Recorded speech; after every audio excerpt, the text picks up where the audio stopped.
Agenda ಏನಿಲ್ಲ.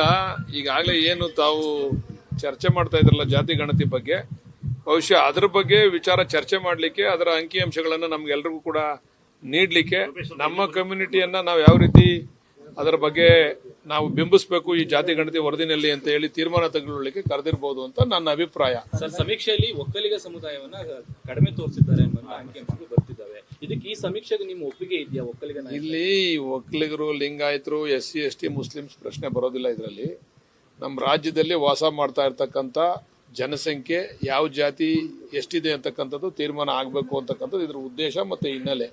ಅದರಿಂದ ಇದನ್ನ ನಾವೇನು ಹೇಳ್ತೀವಿ ಅಂತ ಹೇಳಿದ್ರೆ, ಸಮೀಕ್ಷೆ ಬಗ್ಗೆ ಇನ್ನೂ ಕೂಡ ಸ್ಪಷ್ಟವಾದಂಥ ನಿರ್ಧಾರಗಳು, ತೀರ್ಮಾನಗಳು ಆಗಿಲ್ಲ. ಅದಕ್ಕೆ ಪ್ರತಿ ಮನೆಗೂ ಹೋಗಿ ಸಮೀಕ್ಷೆ ಮಾಡಿ ವರದಿಯನ್ನು ಕೊಡಲಿ ಅಂತೇಳಿ ನಾವು ಈ ಸಂದರ್ಭದಲ್ಲಿ ಸರ್ಕಾರವನ್ನು, ಮುಖ್ಯಮಂತ್ರಿಗಳನ್ನ, ಉಪಮುಖ್ಯಮಂತ್ರಿಗಳನ್ನ ಆಗ್ರಹಿಸ್ತೀವಿ. ಕುಮಾರಸ್ವಾಮಿ ಅವರು ಒಬ್ಬ ಮಂತ್ರಿಯಾಗಿ ಈ ರೀತಿ ಸ್ಟೇಟ್ಮೆಂಟ್ಗಳನ್ನ ಅವ್ರು ಕೊಡಬಾರ್ದು.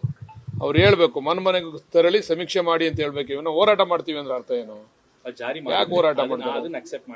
ಅದನ್ನ ಅಕ್ಸೆಪ್ಟ್ ಮಾಡ್ತಾರೆ ಅಂತ ಹೇಳಿದಾರೆ. ಈಗ ಮಾಡ್ತೀವಿ ಅಂತ ಹೇಳಿದಾರೆ. ಈಗಾಗಲೇ ಸಂಬಂಧಪಟ್ಟಂತ ಜಾತಿಯ ಮಂತ್ರಿಗಳಿಗೆಲ್ಲ ಕೊಟ್ಟಿದ್ದಾರೆ, ಅದ್ರ ಮಾಹಿತಿಯನ್ನು ಕೂಡ ಕೊಟ್ಟಿದ್ದಾರೆ. ತಪ್ಪು ಇದೆ ಇದರಲ್ಲಿ ಅಂತಂದ್ರೆ ಅದನ್ನ ಸರಿಪಡಿಸ್ತಕ್ಕಂಥ ಕೆಲಸ ಸರ್ಕಾರ ಮಾಡುತ್ತೆ. ಸರ್, ವೈಜ್ಞಾನಿಕವಾಗಿ ಸಮೀಕ್ಷೆ ಮಾಡಿದೀವಿ ಅಂತ ಜಯಪ್ರಕಾಶ್ ಹೆಗಡೆ ಅವರು ಹೇಳ್ತಿದ್ದಾರೆ. ಅವರು ಅವ್ರ ಅಭಿಪ್ರಾಯವನ್ನ ಹೇಳಿದ್ದಾರೆ. ಯಾವ ರೀತಿ ಮಾಡಿದ್ದಾರೆ ಅಂತ ಹೇಳಿ ನಾವು ತಿಳ್ಕೊಂತೀವಿ ಮೀಟಿಂಗ್ ನಲ್ಲಿ. ವೈಜ್ಞಾನಿಕ ಅಂದ್ರೆ ಯಾವ ರೀತಿ, ಈ ಕೆಲವರು ಅವೈಜ್ಞಾನಿಕ ಅಂತ ಹೇಳ್ತಾ ಇದ್ದಾರೆ. ಅದನ್ನ ಬಗ್ಗೆ ಚರ್ಚೆ ಮಾಡ್ಲಿಕ್ಕೆ ನಮ್ಮ ಮೀಟಿಂಗ್ ಕರೆದಿರ್ತಕ್ಕಂಥದ್ದು, ಅಲ್ಲಿ ತೀರ್ಮಾನ ಮಾಡ್ತೀವಿ. ನಿಮ್ಗೆ ಈ ಸಮೀಕ್ಷೆ ವೈಜ್ಞಾನಿಕವಾಗಿ ಆಗಿದೆ ಅಂತ ಅನ್ಸುತ್ತೆ? ಅದು ಮೀಟಿಂಗ್ ಹೋದ್ಮೇಲೆ ನಾನು ತಿಳ್ಕೊಂಡು ಹೇಳ್ತೀನಿ. ಕುಮಾರಸ್ವಾಮಿ ಅವ್ರಿಗೆ ಕಂಡ್ಬಿಟ್ರು ಸಿದ್ದರಾಮಯ್ಯ, DK ಶಿವಕುಮಾರೇ ಕಾಣ್ತಾರೆ. ನಿದ್ದೆಲ್ಲೂ ಕೂಡ DK ಶಿವಕುಮಾರ್, ಸಿದ್ದರಾಮಯ್ಯನವರೇ ಕಾಣ್ತಾರೆ. ಅವರು ಎಲ್ಲದರಲ್ಲೂ ಕೂಡ ಹೊಸರಲ್ಲಿ ಕಲ್ಲುಡ್ಕೋ ಬುದ್ಧಿ ಬಿಡಬೇಕು. ಏನಾರ ಅಭಿಪ್ರಾಯ ಇದ್ರೆ ಹೇಳ್ಬೇಕು. DK ಶಿವಕುಮಾರ್ ಅವ್ರಿಗೇನು ಹೆಚ್ಚು ಬೆಂಬಲ ಒಕ್ಕಲಿಗರು ಕೊಟ್ಟಿಲ್ಲ. ಒಕ್ಕಲಿಗರು ಜಾಸ್ತಿ ಬೆಂಬಲ ಕೊಟ್ಟಿರ್ತಕ್ಕಂಥದ್ದು ಕುಮಾರಸ್ವಾಮಿ ಅವ್ರಿಗೆ.